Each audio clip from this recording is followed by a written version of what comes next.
Et bonjour à tous, je suis ravi de vous retrouver aujourd'hui. Alors, je prends le petit formulaire que je vous avais demandé de remplir pour ceux qui avaient des idées de vidéos.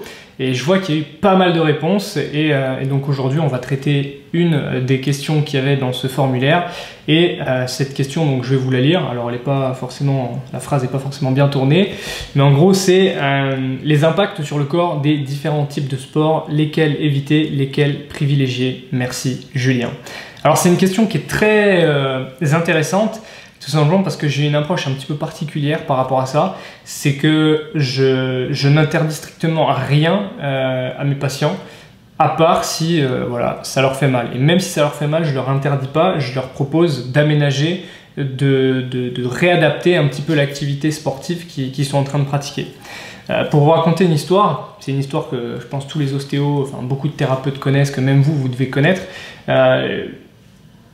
C'est même pas qu'une histoire, c'est l'histoire de plein de patients, mais je reçois une patiente un jour pour des problèmes de dos, évidemment. Et cette patiente, donc, elle m'explique qu'elle adore la course à pied, que c'était vraiment son exutoire, qu'elle adorait se retrouver dans la nature, courir, etc.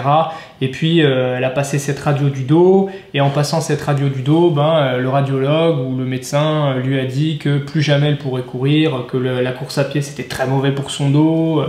Enfin bref, ils lui ont fait un petit peu peur. Et puis ils l'ont un petit peu dégoûté, parce que forcément, quand on aime courir, on a envie de courir. Et donc ils lui ont dit, voilà, vous maintenant le sport qu'il vous faut, c'est la natation, point barre. Et elle, alors, elle détestait aller dans l'eau, elle détestait faire des longueurs, et pourtant, elle a voulu écouter, parce que voilà, c'était le médecin qui lui avait dit, c'était le radiologue, ou je sais plus qui lui avait dit, il faut impérativement aller faire de la natation, parce que ça va être bon pour vous, vous allez voir, ça va vous faire du bien, patati patata. Bref. Donc cette dame va s'inscrire à la piscine et malgré toute la non-envie du monde, mais avec énormément de discipline, elle se rend donc très régulièrement 2 à 3 fois dans la semaine à la piscine pour faire une demi-heure, 3/4 d'heure de natation dans la piscine.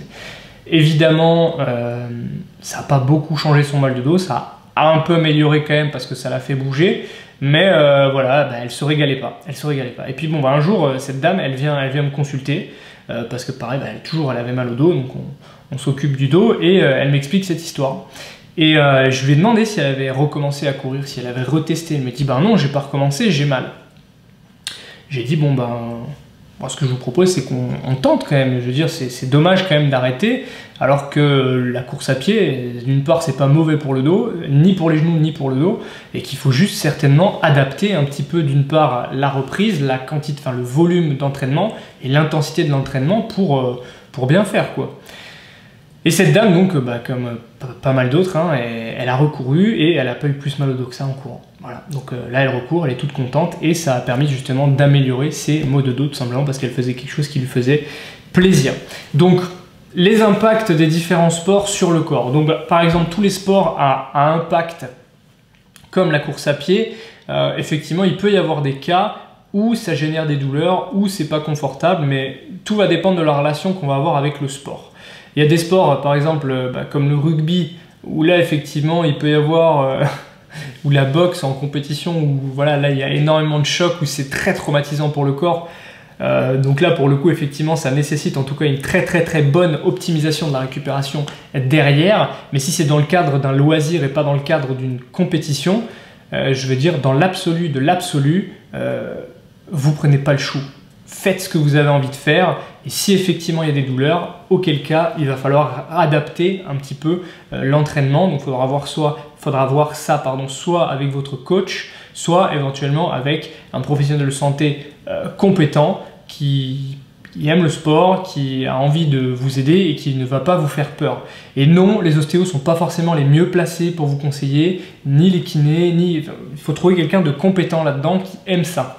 Il y a encore des ostéos qui pensent que le crossfit c'est mauvais, d'accord. Donc j'ai eu c'est Geek and Fit, donc big up à toi, Geek and Fit qui a fait une vidéo sur justement le crossfit où il interviewait un gérant et coach d'une box de crossfit, et il racontait l'histoire justement d'une dame qui avait envie de faire du crossfit, et elle était allée voir son ostéo parce qu'elle avait un peu mal au dos, et l'ostéo direct, c'est à cause du crossfit, machin, va t'un coup. Donc bon, Voilà, pour vous dire, approchez-vous véritablement de professionnels compétents, peu importe l'étiquette qu'ils ont, peu importe leur parcours, peu importe. À partir du moment où ils sont compétents, où ils vous font vous sentir en confiance et ils vous font vous sentir autonome, où ils vous donnent des clés, allez-y les yeux fermés. Mais c'est pas parce qu'il est ostéo que c'est forcément bien, c'est pas parce qu'il est médecin que c'est forcément bien, c'est pas parce qu'il est kiné que c'est forcément bien. Il faut rester critique par rapport à qui on a en face de soi. Et non, c'est pas parce qu'il a 5 ans d'études, 10 ans d'études, 12 ans d'études qu'il a plus de connaissances que vous, c'est vous qui êtes dans votre corps. C'est ce que je répète toute la journée à mes patients, c'est si vous avez envie de faire quelque chose, essayez. Au pire, il se passe quoi? Au pire, il se passe quoi? Au pire du pire, ça fait un peu mal, vous arrêtez, vous rentrez à la maison. Voilà, c'est tout ce qui peut se passer. Donc, si vous voulez, je sais que ça peut vous intéresser le fait de connaître les différents impacts, de comment fonctionne tel type de quel sport. Moi, ce qui m'intéresse plus, c'est, parce que derrière cette question, c'est est-ce que je vais me faire mal en faisant tel sport? C'est ça qu'il y a derrière, en fait, cette question, cette interrogation. Donc moi, ce qui m'intéresse vraiment, c'est de vous dire que non, il n'y a pas de sport plus dangereux qu'un autre. Ça va dépendre de comment on le pratique, dans quel état on le pratique, dans quel état d'esprit on va le pratiquer, et si ça nous fait plaisir d'y aller. Donc en numéro 1, je vous le dis, trouvez un sport qui vous plaît. En numéro 2, commencez ce sport qui vous plaît. Et en numéro 3, on avisera au moment où il faudra aviser, on adaptera au moment où il faudra adapter. Mais j'ai mis des patients qui avaient mal au dos au CrossFit. J'ai fait faire des soulevés de terre en salle de sport à des gens qui avaient mal au dos. Est-ce que vous voyez ce que c'est un soulevé de terre? Un soulevé de terre, ça veut dire en gros on se penche en avant et on soulève une barre très lourde. Donc il faut à un moment donné remettre un peu les choses en perspective. Il faut s'intéresser aussi également aux preuves, au fonctionnement du corps et sortir un petit peu, je parle au thérapeute là, essentiellement, et sortir un petit peu du carcan des mythes et des croyances qu'on peut avoir sur telle ou telle discipline. La plus grande richesse qu'on peut trouver, c'est généralement celle qu'on trouve chez les autres et c'est généralement là où on a le moins souvent envie de chercher. Et c'est ça qui est très intéressant, notamment sur le sport, c'est qu'on peut faire de la boxe, ouais, effectivement, à quelqu'un qui a mal à l'épaule. On peut faire du crossfit à quelqu'un qui a mal au dos. On peut faire de la course à pied à quelqu'un qui a mal au genou. Parce que, au final, c'est pas tant la douleur le problème c'est surtout d'adapter le sport à la personne et pas d'adapter la personne au sport. Parce que c'est comme ça qu'on crée des frustrations et qu'on génère énormément au contraire de tension. Et donc cette tension peut derrière se retraduire ou faire émerger une douleur ou en tout cas accentuer une problématique qui est déjà existante. Donc voilà, j'espère en tout cas que cette vidéo vous aura plu, j'espère vous avoir donné quelques conseils utiles. N'hésitez surtout pas à réagir dans les commentaires. Je vous souhaite en attendant une très bonne journée. Prenez surtout bien soin de vous. Comme d'habitude, il y a toujours le petit formulaire si vous voulez me soumettre vos idées de vidéos, de thèmes à traiter. Je reste évidemment très intéressé par vos suggestions. Je vous souhaite une très bonne journée et puis à très bientôt. Ciao.